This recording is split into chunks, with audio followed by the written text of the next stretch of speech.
रात्रीची वेळ 11:50. आकाशात पौर्णिमेचा चंद्र उगवला होता. त्यात चंद्राच्या जवळून 3 वटवाघळे पंख फडफडवत जाताना दिसत होती. दुरून दिसणारा तो नागमोडी वळणाचा घाटातला रस्ता काळोखात बुडाला होता. त्याच काळोखाला दुःखाची पांढरी बुरशी चढली होती. अंधारात पांढरे कपडे घातलेल्या हाडळीसारखं धुकं अवतीभोवती वाहत फिरत होतं.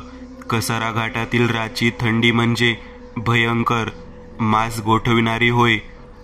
किरकिर करत अंधारातून रातकिड्यांचा मोठ्याने आवाज येत होता. मध्येच टिवटिव करत टिटवी ओरडत होती. कोणावर तरी बेतणाऱ्या धोक्याची चाहूल सांगत होती. हो म्हणायला चंद्राचा थोडाफार निळसर प्रकाश होताच. त्याच निळसर प्रकाशात त्या घाटातल्या रस्त्याखाली व रस्त्याच्या आजूबाजूला असलेली सकाळी टवटवीत दिसणारी हिरवीगार झाडे आता रात्रीच्या ह्या अशुभ समयी पाषाणाच्या निर्जीव दगडासारखी जागेवर उभी दिसत होती. ना त्यांची हालचाल, नाही पानांची सळसळ ऐकू येत होती, नाही ती थंडगार हवा लागत होती. असं वाटत होतं जणू निसर्ग भीतीने कुठेतरी ह्याच अंधारात दडून बसला आहे. जणू काहीतरी अभद्र घडणार असावं, ज्याचे भयाने पंचमहाभूतेही घाबरली होती.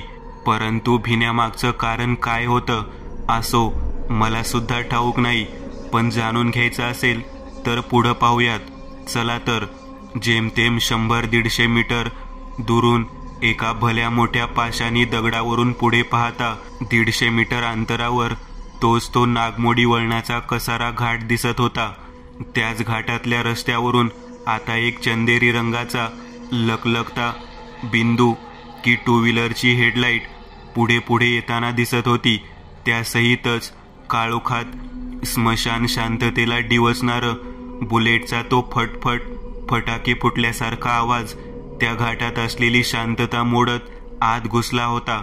या पाहूयात कोणाची बुलेट आहे ती, कोणाला आहे कसारा घाटात इतक्या रात्री, या अशा कातर वेळेला.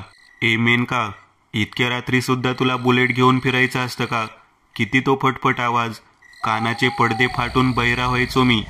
काळ्या रंगाच्या रॉयल ई बुलेट सीटवर मेनका मोठ्या ताटात बसली होती, तर तिच्या मागे सीटवर मेनकाच्या खांद्यावर हात ठेवून 2 पायांवर गबलू उभा होता. पण प्रश्न हा होता मित्रांनो की ही दोघे रात्रीच्या वेळेस नक्की चालली कुठे आहेत? चला पाहूयात. बुलेटचा फटफट फटाके फुटल्यासारखा आवाज इतका मोठा होता की मेनका बहिरी झाली होती.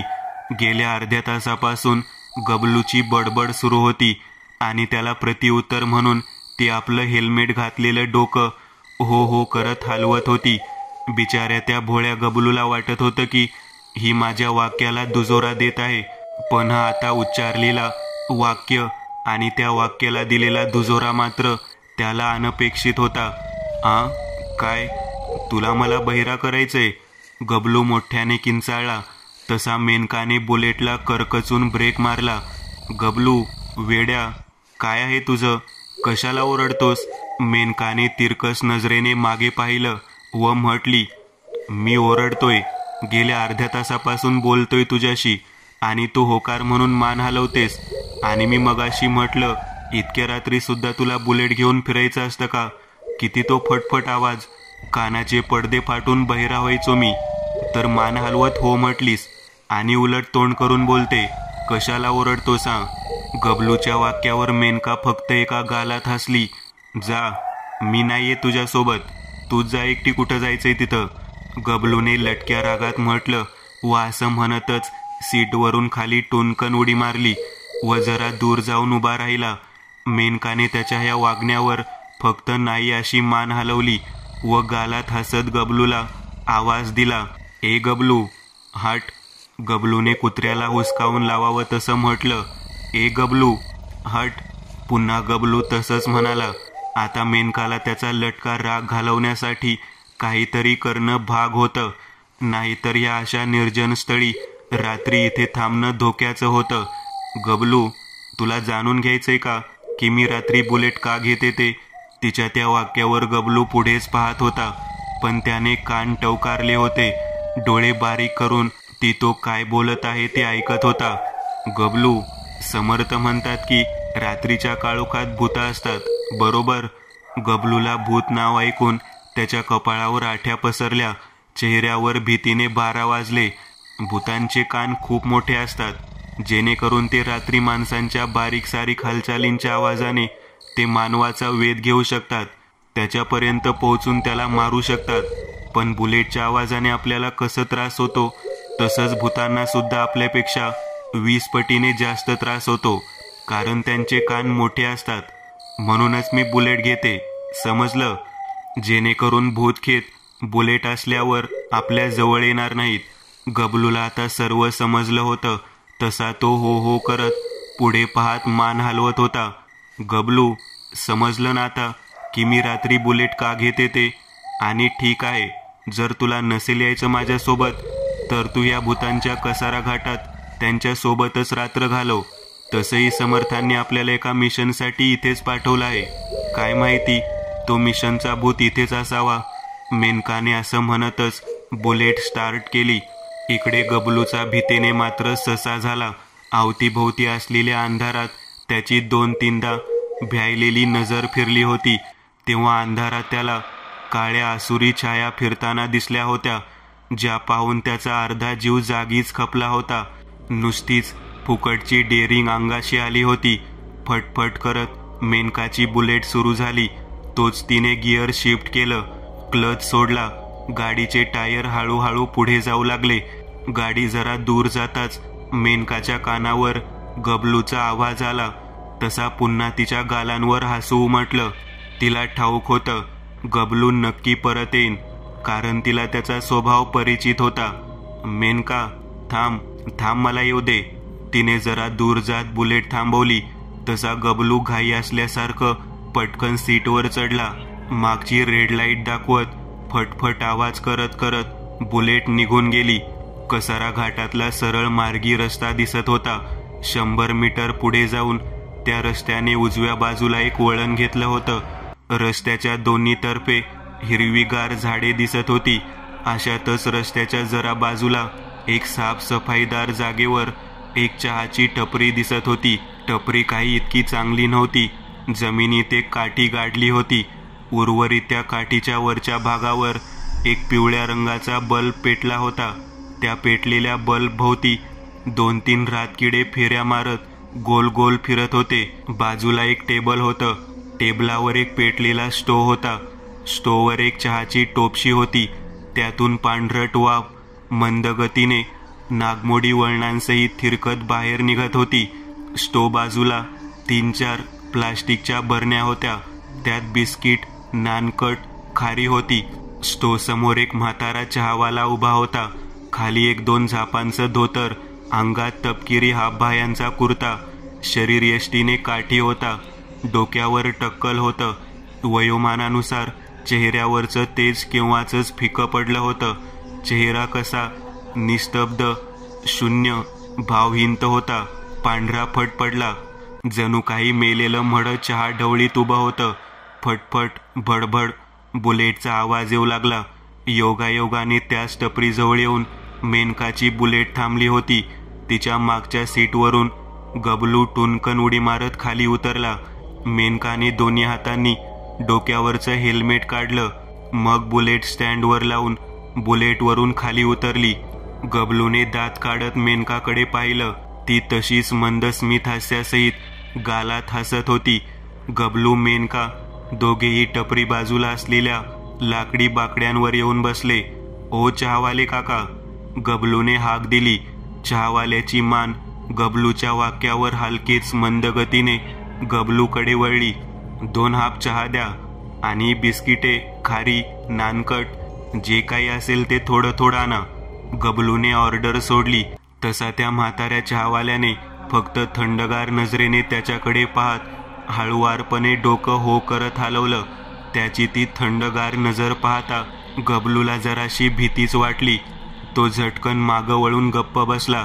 त्याच्या बाजूला बसलेली मेनका आजूबाजूला पाहण्यात व्यस्त होती.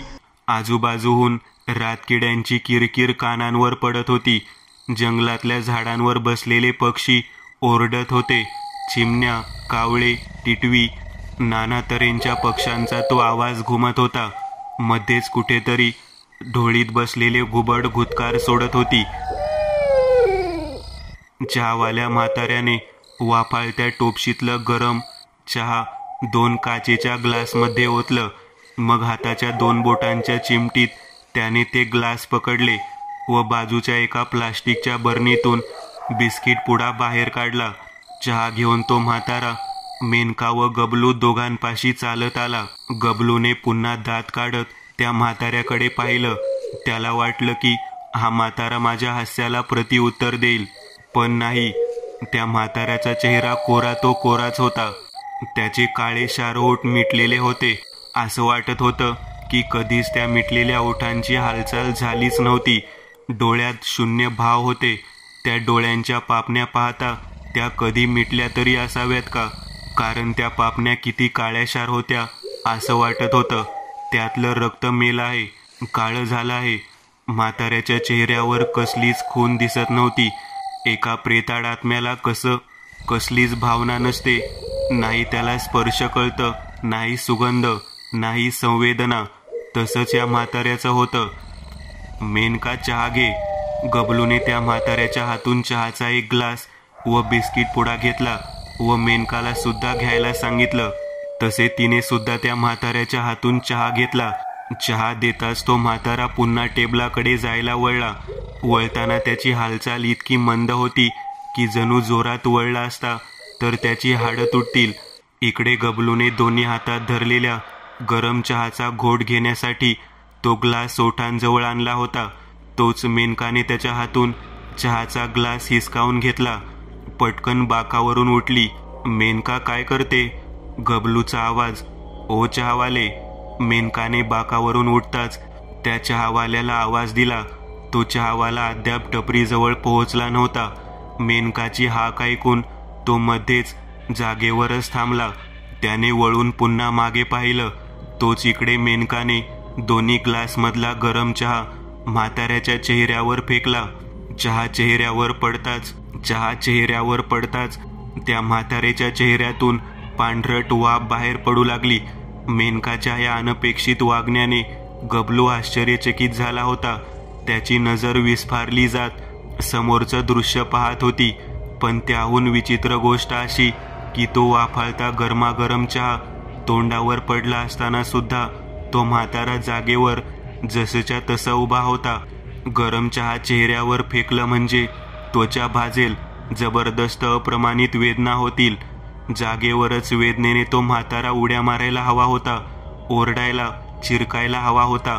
मेनकाच्या नावाने त्याने 3-4 शिव्या घालायला हव्या होत्या, पण नाहीच. ह्या सर्वांमधलं काहीही घडलं नव्हतं. किती आश्चर्याची बाब.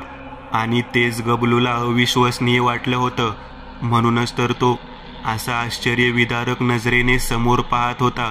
ए मेनका, हा म्हातारा इतका गरम चहा चेहऱ्यावर पडून सुद्धा असा ढम्मासारखा कसं काय उभा आहे? गबलूने तोंडाचा आवासत मेनकाकडे पाहिलं व आश्चर्यकारक स्वरात म्हटला. त्यावर मेनकाने गबलूकडे गंभीर नजरेने पाहिलं व म्हणाली, कारण वेदना सजीवाला होतात, मृताला नाही. हा तर फक्त एक मृत प्रेत आहे गबलू, जो इथून येणाऱ्या जाणाऱ्या वाटसरूंना हा विषारी चहा पाजून त्यांना कायमचंच मृत्यूची झोप झोपवतो. मेनकाने असं म्हणतच काटेच्या आत हात घातला व आत लपवलेला काळशार जाड्या चामडीचा हंटर चाबूक बाहेर काढला व जास्त वेळ न घालवता सट आवाज करत हंटरची सटकी हासडली.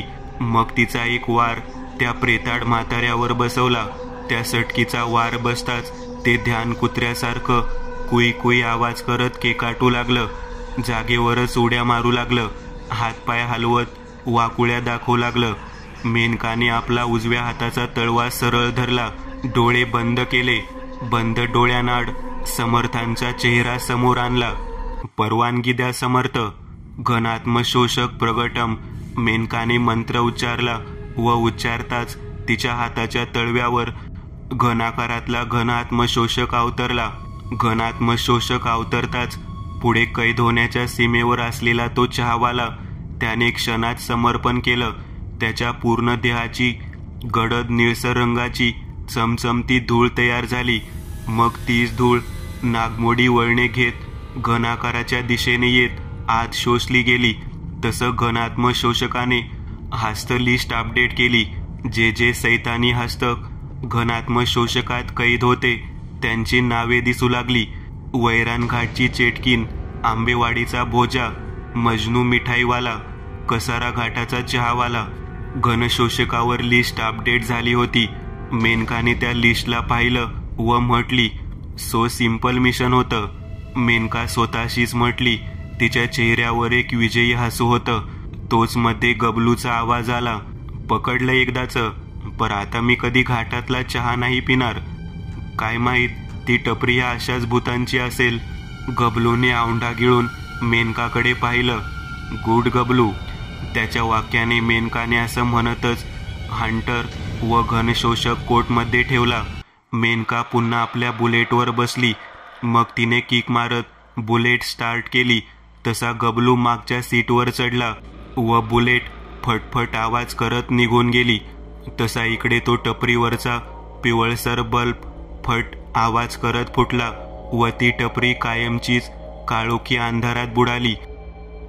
दुसरा अनुभव. अमानवी शक्ती नेहमी आपल्या भोवती फिरत असतात. त्यांचे एक वेगळे जग आहे जे वास्तवात दिसत नाही, परंतु विशिष्ट घटनांमधून नक्की जाणवू शकते. असेच एक हवेलीचे भूत आहे. वास्तविक येथे एक जुना वाडा आहे ज्यामध्ये अनेक वर्षांपूर्वी राजा महाराज राहत होते, परंतु आता ते निर्जन झाले आहे, कारण त्या राजांचे वारस देशाबाहेर गेले आहेत. वाड्याची अवस्था जीर्ण झाली आहे. आता दुरुस्तीची गरज आहे. त्यासाठी सरकारी नोटीसनुसार मालमत्ता धारकाला कळवले जाते. काही दिवसात पूर्वीच्या राजांच्या वारसांपैकी एक मुलगी तिच्या मुलासह हवेलीत प्रवेश करते. ती त्या काळच्या राजाची नातवाची मुलगी होती. तिचे नाव होते उर्मिला. तिच्या पतीचा कार अपघातात मृत्यू झाला होता. आता ती विधवा झाली आहे, पण तिला एक मुलगा आहे जो 8 वर्षांचा आहे आणि तोही त्याच्या आईसोबत हवेलीत आला आहे. वाडा खूप मोठा होता, त्यामुळे साफसफाईसाठी अनेक मजूर बोलावले होते, ज्यांना प्रत्येक कोपरा स्वच्छ करण्याचे कंत्राट देण्यात आले होते. हवेलीच्या प्रत्येक कोपऱ्यात किती रक्तरंजित रहस्ये दडलेली आहेत हे कोणालाच माहीत नाही. उर्मिलाच्या आगमनानंतर हवेलीची हवा आध्यात्मिक होऊ लागते. या हवेलीच्या वारसाची कोणीतरी वर्षानुवर्षे वाट पाहत आहे असे वाटत होते. एका रात्री उर्मिला तिच्या खोलीत तिच्या मुलासह झोपली होती, तेव्हा अचानक एक पक्षी तिच्या खिडकीवर आदळला आणि त्याचा मृत्यू झाला. ही घटना स्वतःच असामान्य होती. पक्षी आदळताच उर्मिला जागी झाली आणि जेव्हा तिने लाईट लावली तेव्हा ती घाबरून ओरडू लागली, कारण त्या खोलीच्या खिडकीतून एक पक्षी अडकला होता आणि तिच्या अंगातून रक्ताचे थेंब जमिनीवर पडत होते. हे दृश्य इतके भयानक होते की तिला तिच्या बाळाला उचलण्याची इच्छा नव्हती, परंतु उर्मिलाने धैर्य एकवटले आणि पक्षाला खिडकीतून फेकून दिले. परंतु त्यानंतर ती रात्रभर झोपली नाही आणि सकाळपर्यंत जागृत राहते. खरं तर तिला हे जाणून घ्यायचं आहे की हे कोणाचे तरी खोडकर आहे की नाही. पहाटे ती जाते आणि तिच्या कामगारांना म्हणते, रात्री एक पक्षी आला आणि माझ्या खोलीच्या खिडकीवर आदळला आणि त्वरित मरण पावला, कारण पक्षी स्वतः खिडकीवर आदळू शकत नाही. कामगार म्हणतात, नाही, आम्हाला खिडकीच्या खाली एकही मेलेला पक्षी दिसला नाही. आम्ही तेथून परत येत आहोत आणि सर्वांनी जाऊन पाहिले तर पक्षी तिथे नाही. उर्मिलाला काळजी वाटू लागते. हे काय, इथे पक्षी असावा किंवा रक्ताचे काही थेंब तरी दिसायला हवेत, पण पक्षाचा एक पीसही इथे पडलेला नाही.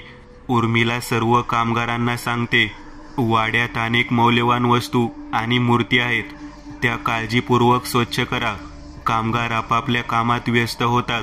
उर्मिला तिच्या मुलासोबत खोलीत टीव्ही पाहत असताना अचानक एक मजूर हवेलीच्या छतावरून खाली पडला. उर्मिलाला अचानक लोकांचा आवाज ऐकू येतो.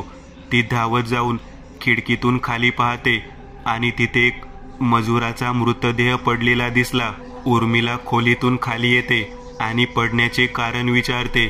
लोकांची उत्तरे वेगवेगळी असतात. कुणी आत्महत्या केल्याचे सांगत होते, तर कुणी चुकून पडल्याचे सांगत होते. प्रत्येकाचे दावे वेगळे होते, पण उर्मिलाला काही न बोललेल्या गोष्टी ऐकू येत होत्या. तेवढ्यात उर्मिलाच्या कानावर शिसक्याचा आवाज येतो. जर तुम्ही तुमच्या मुलाला वाचवू शकत असाल तर त्याला वाचवा. उर्मिलाचे हे वाक्य ऐकताच ती तिच्या खोलीकडे धावू लागली, कारण तिचे मूल खोलीत एकटेच टीव्ही पाहत होते. उर्मिला खोलीत पोहोचताच तिचा मुलगा खिडकीतून उडी मारणार होता, तेव्हा उर्मिलाने त्याचा पाय पकडला आणि तो खिडकीला लटकला. उर्मिला तिच्या सर्व शक्तीनिशी त्याला वर खेचते, पण तरीही मूल उडी मारण्याचा हट्ट धरतो. उर्मिला कशी तरी तिच्या मुलाला नियंत्रित करते आणि खोलीतून बाहेर येते आणि ती कामगारांना विचारते, मला सांग, या हवेलीत काय चालले आहे?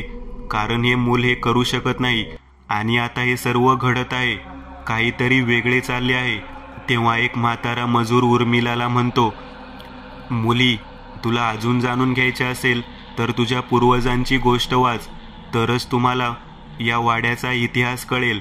या वाड्याच्या कथेचे पुस्तक या गावातील सरपंचांच्या घरी ठेवले आहे, ज्यांचे अनेक वर्षांपूर्वी निधन झाले होते, परंतु ते पुस्तक त्यांच्या मुलांकडे अजूनही होते. उर्मिला सरपंचाच्या घरी पोहोचते आणि पुस्तक घेते. ती पुस्तक वाचत असताना तिला कळले की या हवेलीत एक नोकर दासी होती, जिच्यामध्ये खूप प्रेम होते आणि ती अनेक वर्षे या हवेलीची सेवा करत होती. परंतु एकदा राणीचे शाही दागिने चोरीला गेले आणि तिचा संशय आला. राजाने दासीला चोरीसाठी शिक्षा केली आणि तिला जिवंत गाडले.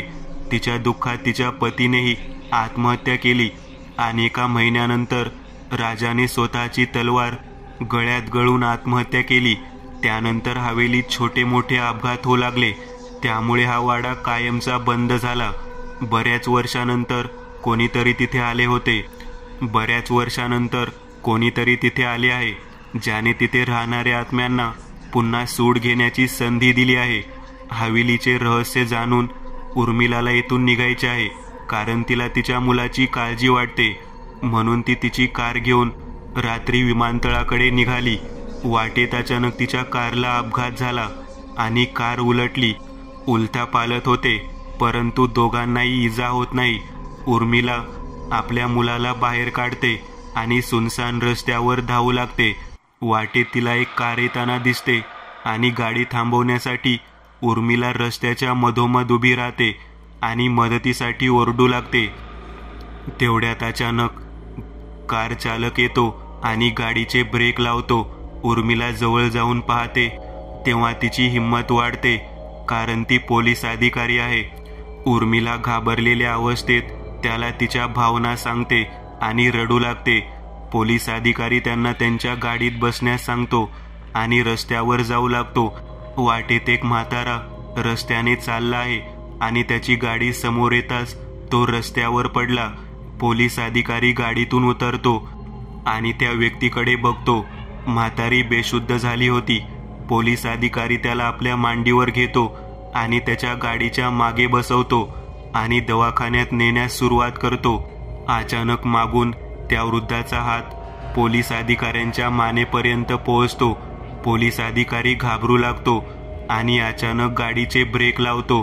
कारचा वेग कमी असल्यामुळे कार तिथेच थांबते आणि अधिकारी आपली बंदूक काढून म्हाताऱ्याला लक्ष्य करतो आणि गोळीबार करतो. एखाद्या वृद्धाच्या डोक्यात गोळी लागली तरी तो मरत नाही. महिला आणि पोलीस अधिकारी दोघांनाही ते भूत असल्याचे समजले होते. भूत पाहताच उर्मिला आपल्या मुलांसह बाहेर पळते आणि दरम्यान पोलीस अधिकारी भूताच्या तावडीतून स्वतःला सोडवतात. पोलीस अधिकारी बाहेर येताच तिघेही रस्त्यावर धावू लागतात आणि काही वेळ धावत असताना त्यांना रस्त्याच्या कडेला चमकणारे दिवे दिसतात.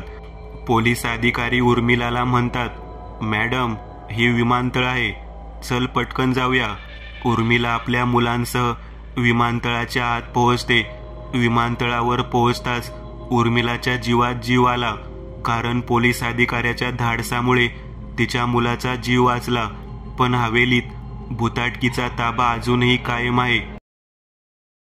मित्रांनो, आज पुरतं एवढंच. तुम्हाला जर काही गोष्ट आवडली असेल तर नक्की लाईक करा तुमच्यापैकी बरेचसे जण व्हिडिओ लाईक न करताच पळून जातात, पण हा जर व्हिडिओ तुम्ही लाईक केला तर मला जरा बरं वाटेल आणि असेच भारी भारी व्हिडिओ बनवायची माझ्यात एनर्जी येईल. त्यामुळे नक्की लाईक करा आणि अजूनही कोणी या चॅनलला सबस्क्राईब केलेलं नसाल तर लगेच सबस्क्राईब करून टाका आणि बाजूची घंटी ती मात्र दाबायला विसरू नका. देवाची घंटी आहे ती. चला तर मग पुन्हा भेटूया अशीच एक आगळी वेगळी गोष्ट घेऊन पुढच्या